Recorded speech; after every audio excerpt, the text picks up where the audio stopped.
This is the High-Stakes Lowdown, a RotoViz podcast brought to you by the Fantasy Football Players Championship.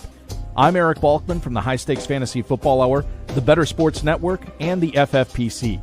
You can connect with me on X at Eric Balkman and the FFPC on X at FFPC. Before we get into the show, I want to remind everyone that you can get a listeners-only 10% discount to RotoViz by using the code RVRadio2025. That's RV Radio 2025. Your subscription gives you unlimited access to all of the RotoViz content and tools, and it supports the podcast channel as well. Now, without further ado, here's the latest episode of the RotoViz High-Stakes Lowdown.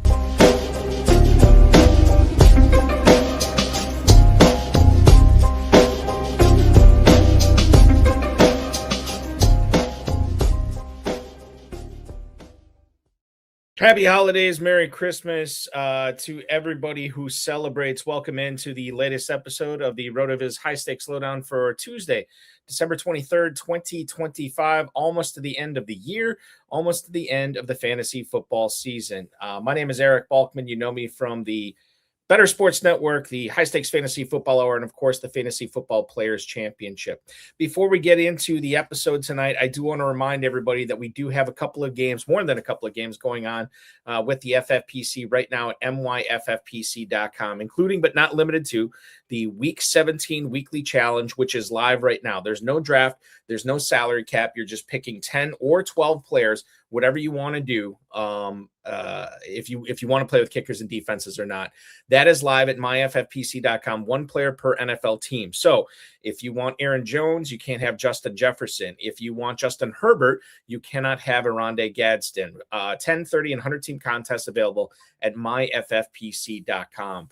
We are also taking entries to the FFPC World Famous Playoff Challenge.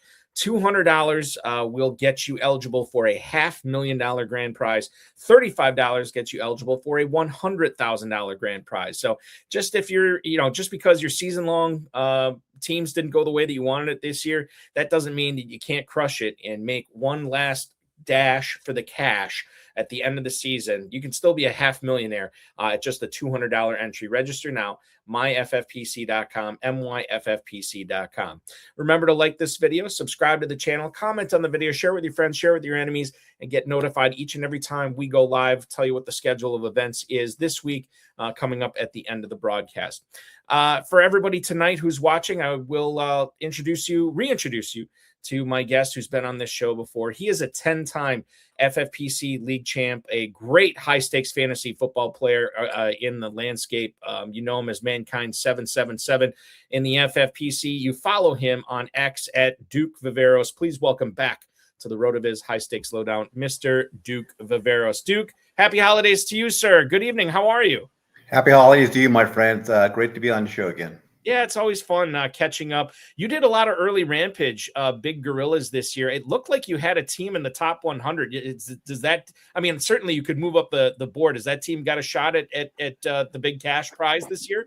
Unfortunately, no. It fell. It's like in the early 300, 299 now. It was heck in the early Rampage. It was number one for a while, but it fell off with those monster week 15 scores. It's crazy too, because you think about what we've seen on Thursday Night Football. Week 15, it was the Kyle Pitts explosion, right? And then Week 16 Thursday Night Football, it was the Puka Nacua explosion. Like we saw two of the best fantasy performances of the week on Thursday Night Football. And so many people complain that the quality of football is so bad on Thursdays. I thought it was great the last 2 weeks, even greater if I would have had more Kyle Pitts and more Puka Nacua. But alas, I didn't. Yes. Let's get into Monday night's game. Certainly a clinic put on by Brock Purdy at the quarterback position, throwing for not 3, not 4, but 5 touchdowns against the Indianapolis Colts. Now, Indy is going to go ahead and get the Jacksonville Jaguars this week. And one of their prized acquisitions this season, Duke, was at the trade deadline getting Jacoby Myers. They liked him so much that they inked him to a contract extension as well. If we focus on this year, with the ascendance of Myers since he has gone from Las Vegas to Jacksonville, knowing that the Colts defense just got torn up by Brock Purdy and the Niners, how close to a must play is Jacoby Myers for everybody who is thinking about trying to win $1 million in the FFPC this weekend? I've been high praising Jacoby Myers previous 2 times on your show. I said, get this guy going in the 10th, 11th round all the time. Look where he landed now, Balky. Perfect position. He what a perfect piece to the puzzle for this organization to lock him up for the next 3 years. I think he has 6 catches, 70 yards, 1, maybe 2 touchdowns coming this week. I know Parker Washington was heavily involved last week. Brian Thomas, I don't know about you, Balk. I don't know what happened with that connection this year with Brian Thomas. I mean, I'm sure you were high on him in the end of the first round. I was. I took him on several teams too. There seemed no connection between him and Trevor Lawrence, apparently, at the start, from what I heard. But with acquisition, we're getting Jacoby this year. I can't think of a hotter team right now for the sprint if you got players for the Jaguars right now going forward. What's funny about the Brian Thomas thing? I was high on him, Duke, but a lot of my teams I was drafting in the early part or middle part of the first round, so I didn't have a whole lot of shots at him. And then towards the end of drafting season, I finally got shots where I was able to draft 9th overall, 10th overall, 11th overall, or sometimes at the turn. And what's frustrating about that was, perfect. Now I can get my Brian Thomas shares. Now I can get my Malik Neighbors shares. And I did. Yes. And regretted it. Malik Neighbors right here too. I mean, just wow. I mean, just absolutely wow. But going back to Jacoby now, 25 pass targets the last 3 games. I mean, how good is that? You're getting 8, 9 targets. They get Indy shredded defense coming up. I mean, you can't ask for a better situation. What do you think as we look forward to 2026 drafts? Certainly a rising tide raises all ships, and Trevor Lawrence should be a big beneficiary of, Thomas, Myers, Strange, ETN. Travis Hunter is going to be coming back off IR.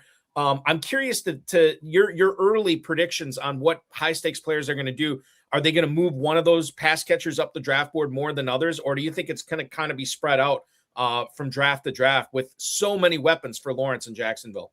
I tell you what, I'm going to want me a lot of Travis Hunter next year. I really like the connection they got after maybe week 5 on. I thought they looked really well. Unfortunate with the season and injury that he got. I can see Brian Thomas getting moved in the offseason, don't you? I don't think he's part of the package, part of that organization to go forward. I really don't. I have heard that, and I can't remember who said this or who I heard it from, but there are people saying that the type of receiver he is doesn't necessarily fit the Jacksonville Liam Cohen offense all that great. And if you have him out there and he doesn't fit all that great, that's taking away targets from guys who have been crushing it this year, like Myers, Brenton Strange when he's been healthy. Parker Washington certainly fills a role in that offense as well. And I think that if Jacksonville wanted to move him, they'd get a pretty good price for him. I mean, close to 100 cents on the dollar, because somebody is going to give up, a pretty penny to get a guy who's still on his rookie contract, absolutely crushed it his rookie year. He's already done it. It's not like one of these with like a Jonathan Mingo trade when Carolina traded him to Dallas. Sure. Well, he's never done it before. We don't know how that's going to turn out. Right. We've seen Brian Thomas do it. So I think somebody, if they're willing to pay up, they can get him, and then they'll get him on his rookie deal too. So they'll have him under team control as well. That will be one of the storylines we'll be following this offseason, no doubt. Yes. Absolutely.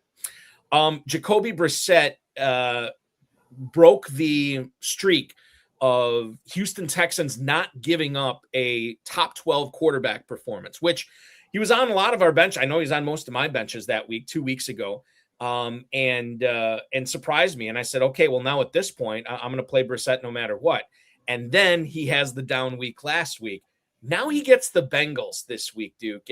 And I have to ask you, should we all just be hopping back on automatically against this Bengals defense? Is Brissett a must play? And then 2 of his targets, Marvin Harrison Jr. came back last week, and it definitely made an impact on how many targets Michael Wilson got. What do you make of Michael Wilson now that Marvin Harrison is back as well? So 2-part question here, both parts about the Cardinals offense. Yeah, there's several parts of that question. I've never gotten off the train as far as Jacoby Brissett goes. Yeah, he had down week last week. Harrison and McBride both dropped potential touchdown catches also. Mm-hmm. Which would have been, we wouldn't even be talking about it. He, crapped the bed. Listen, it was a bad week for him. Fast forward to this week here. My goodness, what a great matchup it is. I think for all the players, Harrison clearly is not 100% out there. Wilson got that 40-yard touchdown pass that he didn't even know he caught the ball, and and he got a touchdown, which was a great play. I love Wilson this week. I think he's doing really, really well. McBride's just going to go absolute nuclear this week against the worst, tight end defense in the whole NFL. This week's game between the Bengals, I think, is going to be the most high-scoring game. Lots and lots of people are going to win an awful lot of money when you start your Bengals this week with the Cardinals.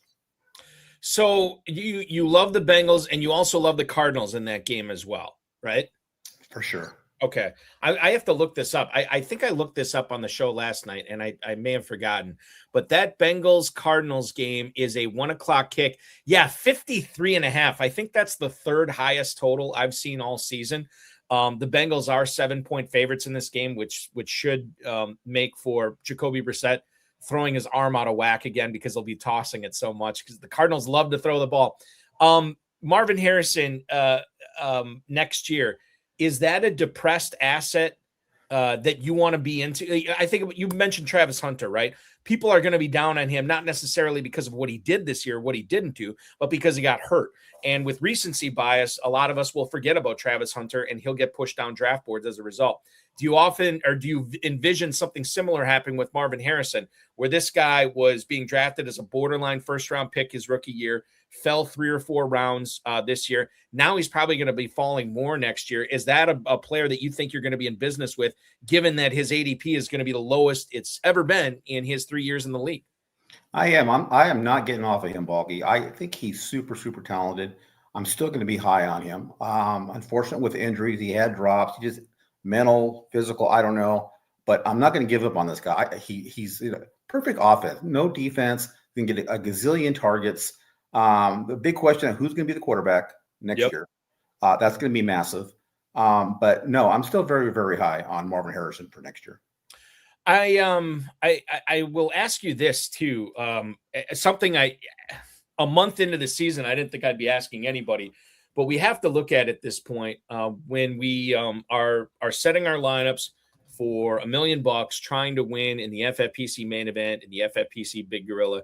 Tyler Warren used to be a locked in every week. You got to play this guy because of how many targets he was getting. You look back on his season. It started off week 1. He gets 7 for 76. He's peppered in 5 for 70, 6 for 63, 8 for 99, 5 for 45. And then it fell off after the Kansas City game in week 12. He gets 3 for 22, 2 for 15, 3 for 19, 3 for 30, has only found the end zone once since week 7. And you look at who he's going up against this week, not the easiest matchup in the world with Jacksonville. I think at a minimum, FFPC players need to take a long, hard look at who their other options are before they automatically lock Tyler Warren into their starting lineups. How seriously do you think they should be thinking about sitting Warren this week with all the marbles? Yeah, I'm a Tyler Warren. I'm big on him. I thought he was this year's version of Sam Laporta as a rookie, and he certainly played that part for the first 7 weeks of the season, doing very, very well. That being said, he still had 9 pass targets last week. I don't know what you're going to find, on your bench to replace him. You got a Juwan Johnson, maybe? Yeah, I would go with Juwan Johnson this week if he's available. But other than that, you can count on one hand the tight ends that would go before Warren. After that, the tight end just really dries up, and there's not a whole lot out there. And I think you're pretty much, I don't want to say the word stuck with Warren, because I still think he can have a pretty good game this upcoming week. But I'll still take my chances with him, put it that way. I'm thinking about other guys that maybe you have on your, not you personally, Duke, but other people might have on their roster that they be playing over Warren. And I think a guy like Colston Loveland would make a lot of sense, right? As an outside play, San Francisco, they're probably going to be throwing. So that guy, yes, I would look at starting him over Warren. But Hunter Henry, I'm not so sure, because that guy has disappeared quite a bit this season for several times as well. You also can look at it from the standpoint that Juwan Johnson has a high floor, but I don't know, especially if you got to pass 100-some teams to win $1 million. I don't know if Juwan Johnson's the answer, but Tyler Warren could be an answer there. So I don't think I would play Johnson over Warren, especially if I'm playing offense and not defense at the top of the leaderboard. So take that into mind, everybody who's watching this too, is that, sitting Warren is not created equally across all rosters. You kind of have to gauge who your replacements are and where you're sitting in the standings. Now, how impressive was Phillip Rivers Monday night in that game? That first drive, talk about textbook calling, reading the defense. I mean, to do that, coming off the couch and coaching in high school, what that guy did was absolutely incredible. I think that, so I had John Daigle on the FFPC Insider Access show a couple weeks ago, and this was after it was announced that Rivers had signed with the Colts. And John actually mentioned, is the only person I heard mention this, John actually mentioned he was worried about death. He was worried about Phillip Rivers dying on the field, being chased, because he was never the most mobile guy, even when he was at the peak of his powers. And now he's 44 years old, hasn't played real football in 5 years, definitely looks a lot heavier than he used to be as well. And I was nervous about it too. I was super impressed that not only did he make it through the Seattle game, but led his team to the brink of victory in that game against one of the best teams in the league. And then you go to say, okay, well, maybe that's a one-off or whatever. Then you go to Monday night, and this guy is still making plays. I know he threw the interception at the end of the game to kind of seal it. But I think what he's been able to do after just, coaching for several years, like you said, off the couch, the numbers weren't there as far as what you were looking for the Colts or good quarterback play, but just a testament to what he was. I mean, this makes him even more of a Hall of Famer in my book, Duke. First ballot to me. The guy's unbelievable. He's just unbelievable to do what he did, matching touchdown for touchdown, almost for the first half. It was something to see. I kept talking about, wow, this is amazing. Just listening to him, telling where to go, where the players to go, calling the plays. It was really something to watch. I'll say too, watching him play the last 2 weeks, you can tell that the physical limitations are there. He is much slower than he used to be. The arm strength, at least in my opinion, the arm strength wasn't as great. I mean, he's just shot putting these wobbles. Yeah, that first throw of the game, the 40-yarder was way underthrown, but they still went for it, and they still took a shot. That's my point, is he's still getting it from the point that he has the football to a point where his receiver can make a play. And sure. I think that comes with the experience of reading defenses and knowing where your players are going to be. And that comes with experience too. So even when you start to lose it physically, Phillip Rivers has shown us that you can still get it done if you are a smart guy, and he definitely is. It's been quite the quarterback musical chairs that have been played across the NFL over the last 2 or 3 weeks or so. Maybe none as big as the one in Kansas City. Patrick Mahomes tears his ACL. Now Gardner Minshew doesn't tear his ACL, we found out, but it was a significant knee injury. He's out the rest of the season. We could have Shane Buechele in at quarterback for Kansas City this week, which I can't make heads or tails out of, especially when you consider the defense that they're playing, which will be Denver, a horrible matchup, even though it's at Arrowhead. This is really, really bad. Many Kansas City Chiefs have been on rosters that have shot up the championship round board. We don't know about Rashee Rice. My guess is he probably doesn't play this week. Yeah. You think about field flippers, these guys that can make a fantasy week in one play, guys like Xavier Worthy. I'll throw Travis Kelce into this as well, because you may not have a better option.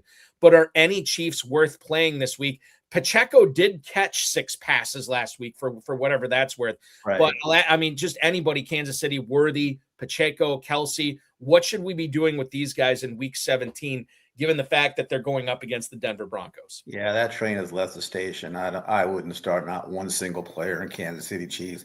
Kelce was on the milk carton all last week. I don't even know he was on the field looking for him. Worthy's just been a complete bust all year long.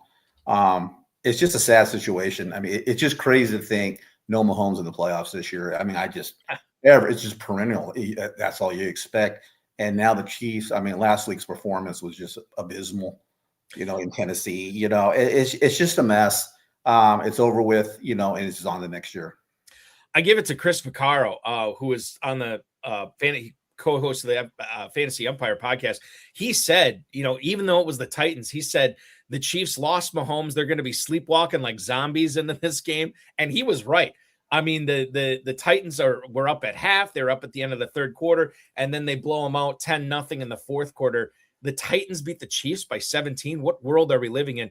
Kelce saw 4 targets in this game. He only catches one of them, which was, and granted, Chris Aladakun or whatever his name is, stepping in as the the third stringer most of the season. Certainly that didn't help matters, but yeah, I mean, I think you got to look elsewhere. I think that all these guys have such limited upside this week in against Denver, and then fire up the Broncos defense for sure. Because I don't even see the Chiefs getting past the 50-yard line. I mean, let alone get 2 first downs in a row. This week it's just a really bad situation over there.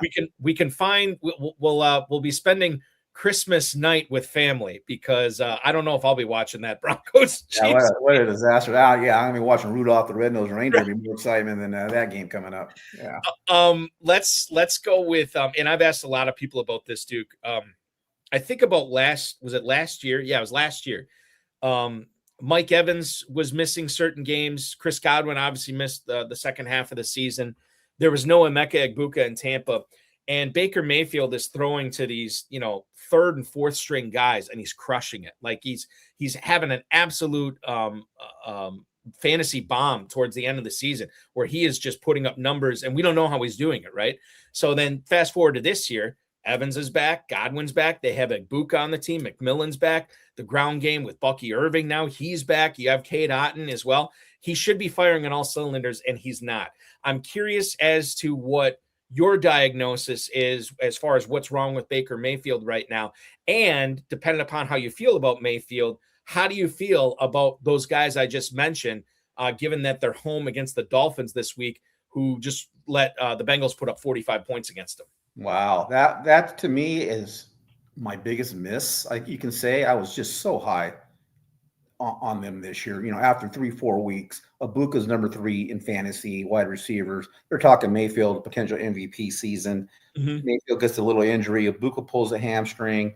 Injuries everywhere. They're just not on sync. They're just off. I don't see any fire. I don't see any. The only person that showed fire was Mike Evans in week 1. Like he didn't miss a beat when he had an amazing game. But Balky, I don't know what is going on with that organization. Not showing any heart whatsoever. What happened to Bucky Irving? He's no longer allowed to touch the ball inside the 10-yard line anymore.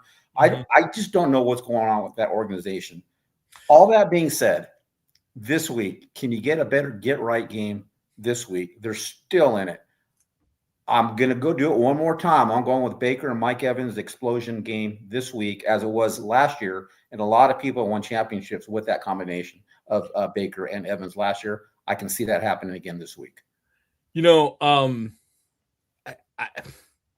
you think injury? Do you think Mayfield's playing through some injuries right now that's causing him? Because I feel like a lot of times the Buccaneers, you talk about the organization, a lot of times the Buccaneers, especially the players, have rallied around Mayfield. Like he is a leader of men, right? And when he's not playing well and he's going through it right now, I wonder if that has something to do with it, where he's injured and it's tough for the Bucs players to get up and play for him. They're in the midst of a division chase where it's still there. It's still there for the taking. Yes. And if they keep losing games, they're going to play themselves not only out of the division chase, but the playoffs. So, yeah, I mean, there's a lot to unpack there. And certainly if I had the answer, I'd be telling everybody, but I don't know. I'm scratching my head on this. I that's the biggest one for me this year. I'm just scratching my head. He looks stiff. He just doesn't look right. Yeah. Just not in sync, not fluid. Just no connections, no nothing. And it's unfortunate. I was really high in Tampa Bay this year and the players. Yeah. And we'll see. I mean, that could be another bounce back organization next year where these players get depressed in drafts and you can strike while the iron's hot and pick them up early, January, February, March, so on and so forth. That could be another team that we're looking at here. I want to go out to YouTube right now. Our good buddy Permar is in there. How high are you ranking Rocket Sanders if no Sampson? So Dylan Sampson did not play last week against the Bills. He was ruled out with a hand injury, didn't practice at all last week. And it was Raheem Sanders and Travion Williams after Quinchon Judkins went down. I would say Sanders is the he's more of the early down guy. And Travion Williams would probably be the third down guy. Early down guys on Cleveland, that doesn't really excite me for fantasy purposes, and I don't think it's a way to end your season with a bang by starting somebody like that against Pittsburgh. So I'm down on him per Mar. I don't do rankings, but I could probably find 3 other running backs on my team, probably, especially if I'm playing this late in the season. I could find 3 other running backs I like better on my team. Duke, I'm just probably staying away from that Cleveland rushing game against Pittsburgh in general. Yeah, I want nothing to do with it. I mean, Harold Fannin and bye-bye for everybody else, on that game coming. Nothing to do with those running backs whatsoever. The Houston Texans also have a running back situation, and Permar is asking us about that as well. How high are you ranking Jawar Jordan without Woody Marks? Now, Marks did not play last week. He was inactive for that game, and Jordan ends up getting the lion's share of the carries, 15 of them to be exact, for 53 yards. He also catches 5 balls for an additional 17 yards. Nick Chubb did play in this game, and he wasn't all that bad. He got 6 carries, turned it into 33 yards. He also got a catch for 9 yards in this game.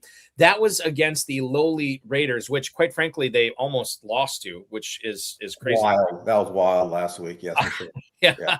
They get the Chargers this week. I don't know. I mean, if Marks misses, I like Jordan better than Sanders for sure. Oh, yeah. But again, this is probably not inside my top 30. I don't have much interest in the Texans ground game. Yes to Nico Collins, probably yes to Dalton Schultz in tight end premium leagues. But after that, I don't think the Texans running backs figure in this week with me. I don't know, Duke, are you higher on them than I am? No. I think this is being an ugly game. This could be a 17-13 type game. I think he can get 40-yard rushing, maybe 2 catches, 15 yards, 6-7 fantasy points.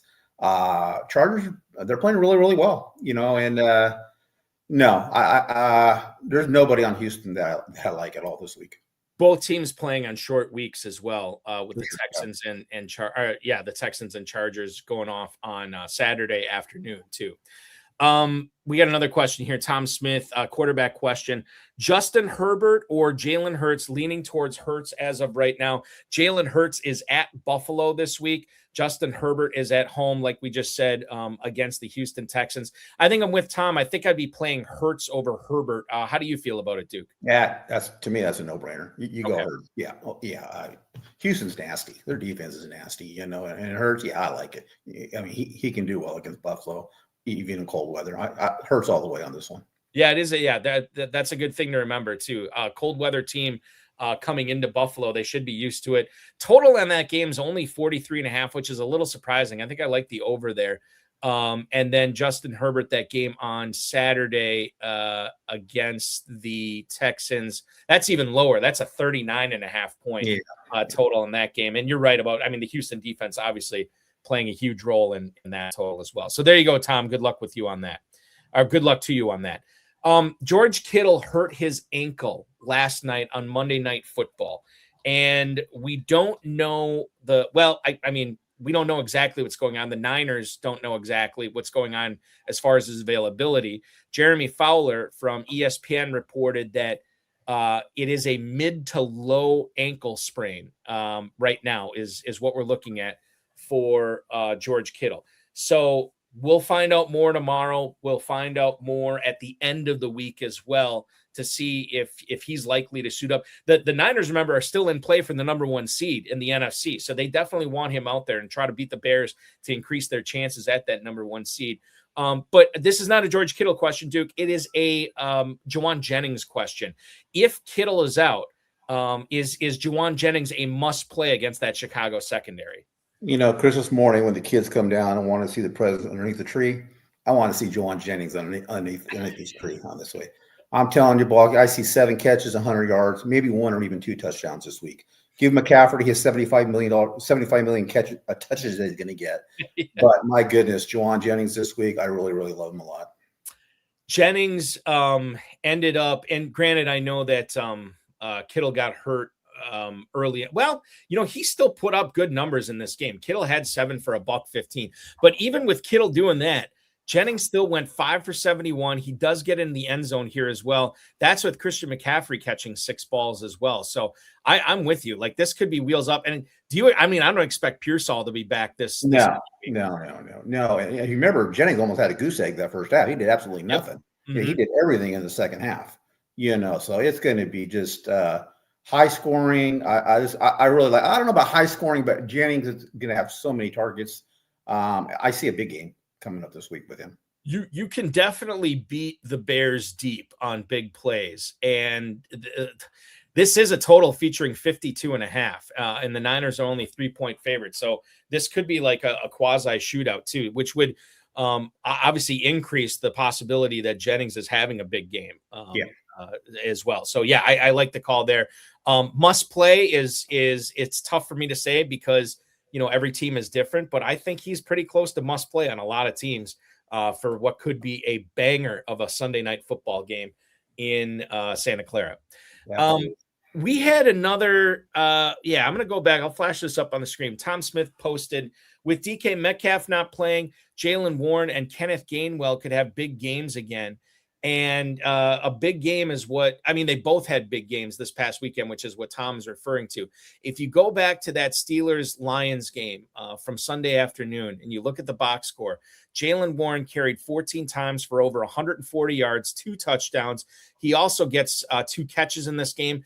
Kenneth Gainwell on the ground, 9 for 50, but he led the team in receiving once again. 7 targets, 5 of them he grabs for 78 yards, including a fantastic catch down the sideline against Alex Anzalone. He gets in the end zone on that one as well. Do you think, Duke, that Kenneth Gainwell should probably be started on more high-stakes leagues this week than he should be benched? How are you seeing this Steelers situation as we look at Pittsburgh this week is going to be taking on the Carolina Panthers, or not Carolina Panthers, the Cleveland Browns in Cleveland? What do you make of Gainwell in that matchup? Gainwell, to me, is the years past version of the Jerick McKinnon in the fantasy playoffs on there. He has 21 pass targets the last 3 weeks. He has 165 yards receiving in the last 3 weeks. He has 16, 19, and 23 points the last 3 games. And Aaron Rodgers just has a major man crush on this kid. He's not a kid, but he loves him. He just touts him everywhere you go. I love this guy. I wish I had him, with me my whole career. Gainwell is just fantastic. And look what Warren did too. That was nice. But Warren's a little dinged up this week also, and Gainwell to me is the man over there now. And he if you don't have Gainwell in your lineup this week, he needs to be in every single lineup. To me, I hate to say the word league winner, but he's that good right now. The way they're playing, you want him in your lineup. I love Gainwell this week. Yeah, at this point, I would have been hard pressed to start him, but this is like 3 weeks in a row. This is not a trend anymore. This is just kind of the way it is. And Aaron Rodgers has made a living out of throwing to the running backs across his career. In New York and Green Bay, you think about all those great Aaron Jones performances that he had catching the ball from Rodgers. And we're seeing the same thing with Gainwell. The other great thing about Gainwell for this specific offense is, and we've heard this from other coaches too, that Gainwell has played for, they love him because he does everything that they ask him to do and he doesn't screw up. You think about Aaron Rodgers, what does he want his pass catchers to do? Be at the right spot at the right time. Like he demands it. And who better than that than Kenneth Gainwell? He's always there and Rodgers trusts him and it's working, So I think at this point, if you're going to bench Kenneth Gainwell, you better have a loaded running back squad. Where you got running backs. 21 targets, Walkie, the last 3 weeks, 160 yards receiving. That's impressive for being a so-called playing half the time. Wow. I'm very excited to see what happens to him in drafts next year because he's a free agent, and there are a lot of teams out there that would sign him, and they wouldn't give him the bag, but they give him a decent deal, and then they'd probably give him 80, 90 targets or something like that next year. So he could be another guy that when the top 20 running backs are off the board, he's going to make like an excellent choice. There again, depending upon where he ends up. But I've been really impressed with what I've seen from Kenny G so far. Down, I like me some Kenny G for sure. Yes, absolutely. Yeah. He's making beautiful music in Pittsburgh. The Ravens-Packers game is the next one I want to sort of tackle here. We have unknown quarterback situations for both these teams. We'll start with Baltimore. I was reading a piece in the Milwaukee Journal-Sentinel today where they interviewed a Baltimore Ravens beat writer, and I forget her name, and I apologize. But they asked her about this Jackson Huntley situation, and she said this might be a spiciest of spicy hot takes, but she believed that the Ravens might have actually stood a better chance to win some of the games they've been losing if it would have been a healthy Tyler Huntley in at quarterback rather than a hobbled Lamar Jackson. I think Tyler Huntley is not a bad quarterback. And this isn't a quarterback question here, Duke. This is a question of how much are you downgrading, if at all, players like Mark Andrews, Isaiah Likely, Zay Flowers, the pass catchers, if they get Tyler Huntley in Green Bay this week rather than the MVP Lamar Jackson. Man, isn't it crazy we're even asking this question? It's just unbelievable. Lamar, last 6 games, 5 picks, 3 fumbles. He has 3 passing touchdowns and 1 rushing. That's it. He's done absolutely nothing. Is Snoop really that much of a downgrade? I don't think so. I think he did just as equally as well. And the biggest thing with Lamar, he no longer runs, Balky. He doesn't run anymore. And that's his game. He does not run the ball anymore. So give me the healthy Huntley, over a banged up Lamar now. It's crazy that I'm even saying that, but I believe that. And it's desperation time for Baltimore. If they lose this game, they're basically out of the playoffs. They need to win. And when it comes to Flowers, Likely, and Andrews, whatever you were doing with them with Jackson, you're doing the same thing with Huntley, right? Yeah, you are. Andrews is just non-existent again now. Yeah. Flowers made some nice catches here and there, and then he has the killer fumbles, in the games when you need them the most. That being said, I'm not crazy about the offense other than the best running back in the world. He can touch the ball last 13 minutes of the game. Explain that one to me. Yeah, and he was doing great. 18 carries for 128 yards. He gets in the end zone twice, and then for whatever reason they just go away from him. Flowers did catch all 7 of his targets, so he did have that feather in his hat. But you're right, losing the fumble at the end was not great. And I don't know how you trust Isaiah Likely at this point either. This is a guy that I was excited about making some starts for me down the stretch in one of my leagues, and he's not going to be anywhere near my lineup. Not sure what happened with him. Because they're getting almost no production from the tight ends. Now, that could change with Huntley. We'll see what happens with Huntley in there. He was pretty good last week, 9 of 10, only 65 yards, but now he's going to have a full week, at least I think a full week, to get in the game plan against Green Bay, and we'll see what he does with one reps all week long. I'll bring this up too. This is the it's one of the games on Christmas Day. I might be the first one, actually. I'm not sure. But the Washington-Dallas game, Tom Smith wants to know, do you play any Commanders if Josh Johnson starts at quarterback over Marcus Mariota? I'm not really interested in anybody there. I think Terry McLaurin is the only skill position player I'd be looking at in that game. And quite frankly, if I do see Josh Johnson in there, I'm looking elsewhere for a fantasy championship. I don't think Terry McLaurin's going to bring it to me. So if it is Josh Johnson, Duke, I'm avoiding all the Commanders. Yeah, just Rodriguez maybe might get a goal line TD, but my goodness, stay away from the Redskins this week. Yeah. It's not going to be a pretty sight at all. The other game, or the other team in that Ravens-Packers game, is Green Bay, and they have quarterback questions as well. Now, I saw today that Love he got in a limited practice. Malik Willis actually hurt his throwing shoulder Saturday night in Chicago on the last possession in regulation before it went to overtime. He still ended up throwing that touchdown to Romeo Doubs. But I have to bring up here, if it's not Love, if it's not Willis in Green Bay this week, and if it is Clayton Tune, who I believe is their third string quarterback, and the Packers have not signed another quarterback yet. So I think they feel pretty good about either Love or Willis. Yeah, I do too. Yeah. So are you starting your Packers like normal? I guess I would if it's Jordan Love, but if it's Willis in there with a banged up shoulder, then I give myself some pause here, Duke. Love looked fantastic the last 3 weeks up until last week, when he got injured. Mm-hmm. He looked really good. But you know what? Give credit to Malik. That guy looks fantastic in his spot starts. He's not just go in there, and don't turn the ball over. He has made some plays, third down plays, running with the ball. Talk about making millions of dollars his next season, being a free agent. He could actually be a starting quarterback somewhere in the NFL next year. He has really progressed the last couple of years, and he looks really, really good. I know when Love went down early last season, I was just kind of like, oh, okay, in the Eagles game in Brazil. He goes down. I'm like, well, it's Malik Willis. Here come the losses. Yeah. And give credit to Matt LaFleur. The game plan he put together, he tailored it to Malik Willis's skills, and he went 2-0. He also came in for Love in another game against the Jaguars that they ended up winning as well. And then you look at this year. This is not the first time he's filled in for Love, and he looked pretty good doing it. My concern with Malik Willis is that, and there's a lot of people here in Green Bay that they don't want to see him leave because Love has not been the Iron Man that Brett Favre was, that Aaron Rodgers was. And people, at least a lot of Packers fans, they don't get too concerned when Willis comes into the game because he's been able to get it done before.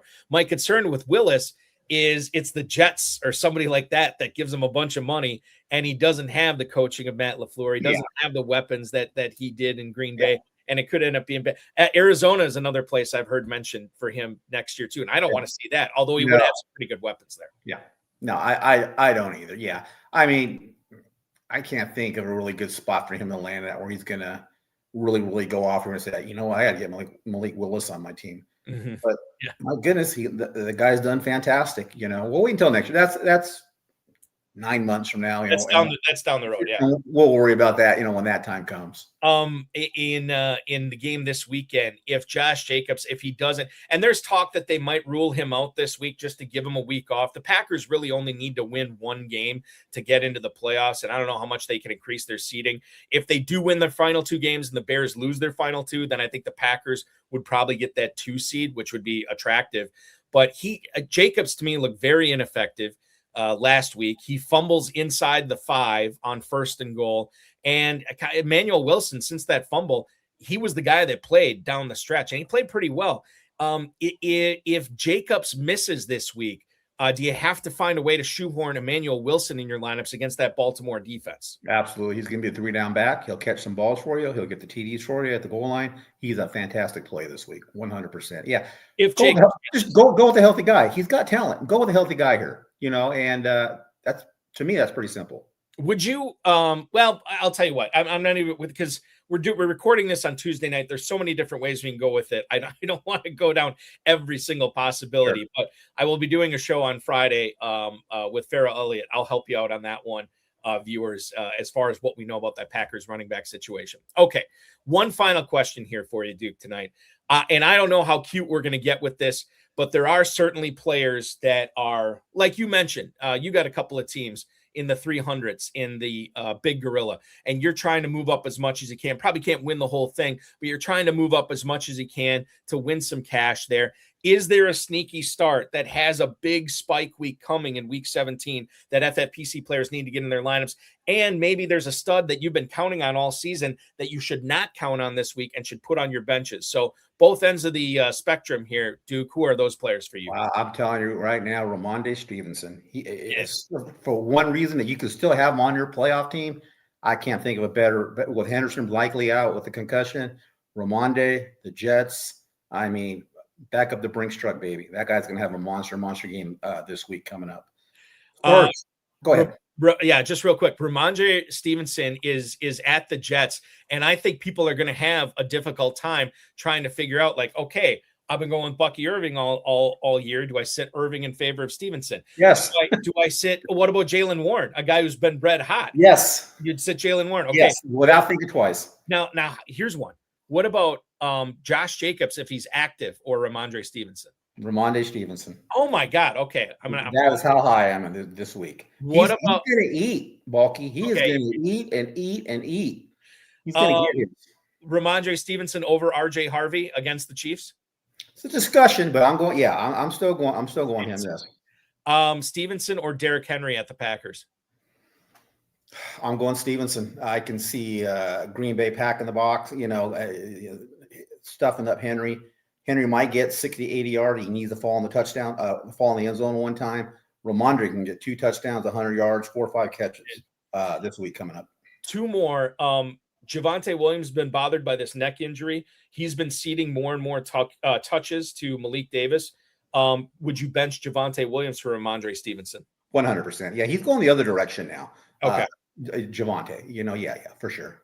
And then the last one, a guy I think it would have been easy that you say Stevenson over Ashton Genty, but then you look at what Genty did last week, and he gets the Giants rush defense this week. Would you play Stevenson over Genty? I'm going Genty on that one, baby. Okay. Look what he did last week against Houston. I mean, it's offensive line for the Raiders, and we could talk for a half-hour show how bad the Raiders are there. But that kid's super, super talented.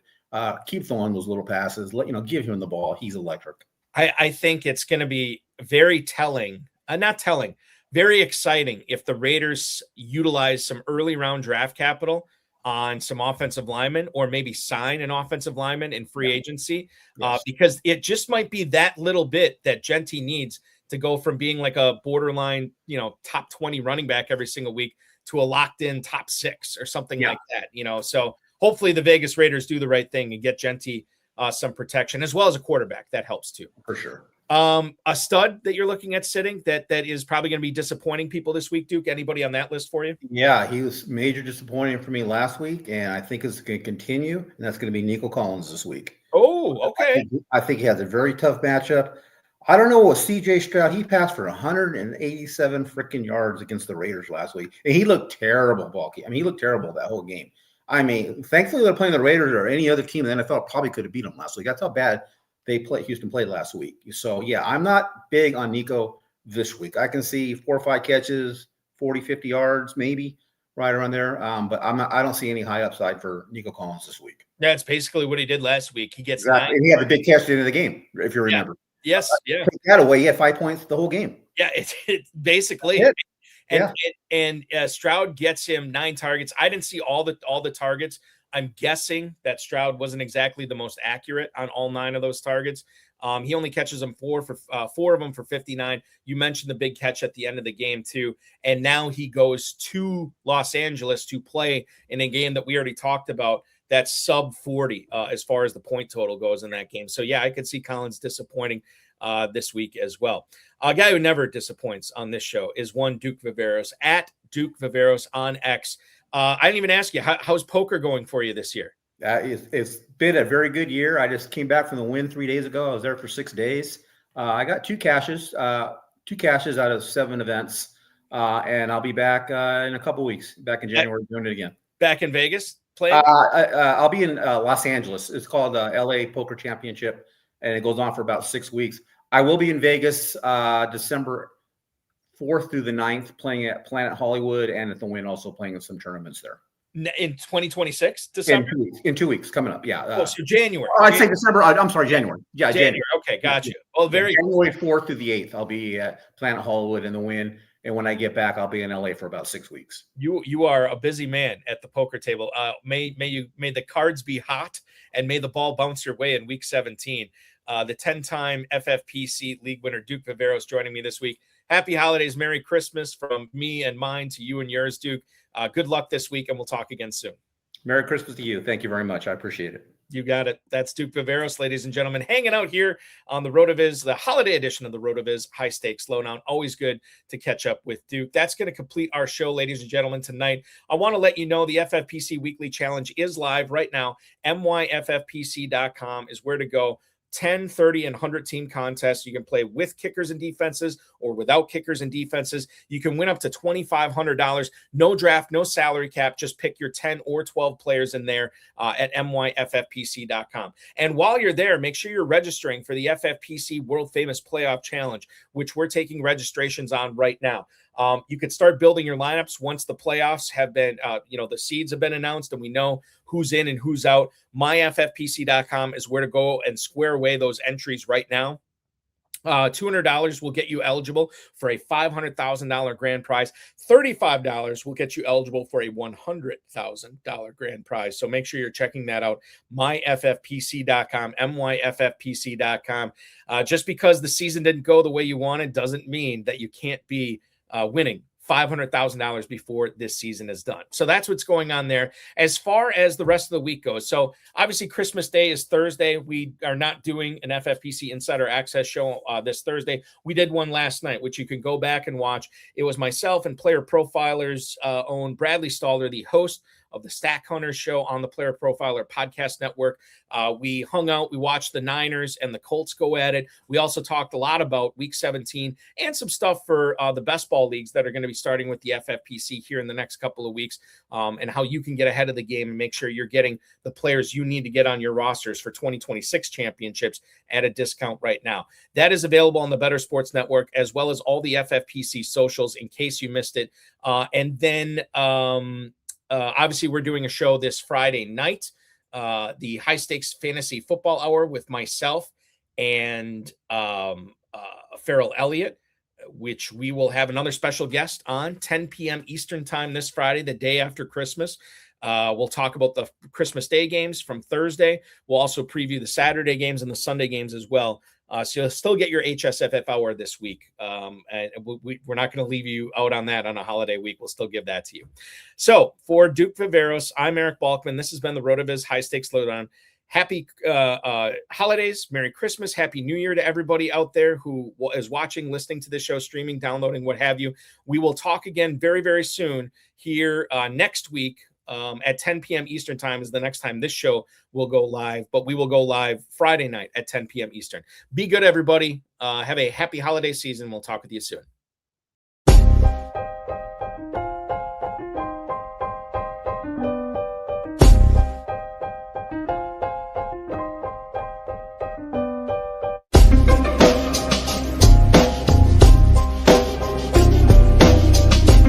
Thank you for listening to the High Stakes Lowdown, a RotoViz podcast brought to you by the Fantasy Football Players Championship. And thanks to Grapes for our theme music. Please review the podcast on Apple Podcasts under the RotoViz radio feed. It helps us find new listeners. Contact us via email at rotovizradio@gmail.com. We'd love to hear what you think, and connect with us on X at RotoVizRadio.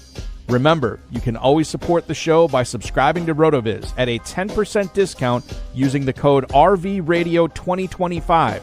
That's RVRADIO2025 through the NFL Podcast homepage at rotoviz.com/podcast.